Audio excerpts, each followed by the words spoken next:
who had the capacity to curb that.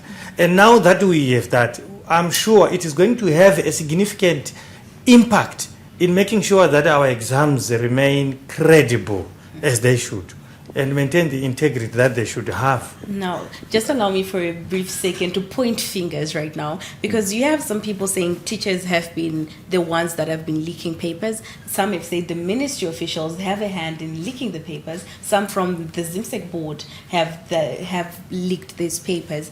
I want to understand, maybe first from the teacher's perspective, what you think is the root cause, or what might lead a certain teacher to say, I'm going to have this paper, access it before examinations and give it to learners.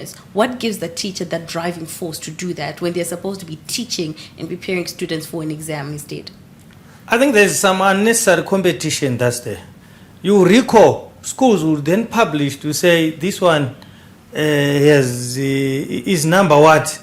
When you look at the boarding schools, the secondary schools, there has been some publishments where schools would be ranked to say this one has come up tops.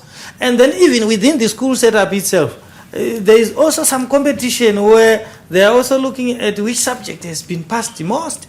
And to some extent, also the issues to do with welfare issues my colleague was talking about. Somebody thinks that they can make a killing in so short a time because selling that paper probably would require 20, 30, 40, or maybe even $100. So they want to make sure that they maximize on that. So I think we need to look at the root causes, like you have rightly questioned, as to what exactly would make teachers do that if they are teachers.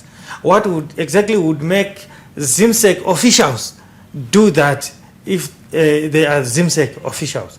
So in our view, we must then support this idea of deterrent measures so that people should be afraid of what will happen to them if they leak, rather than get away with community service like what Mr. Ndoro was talking about.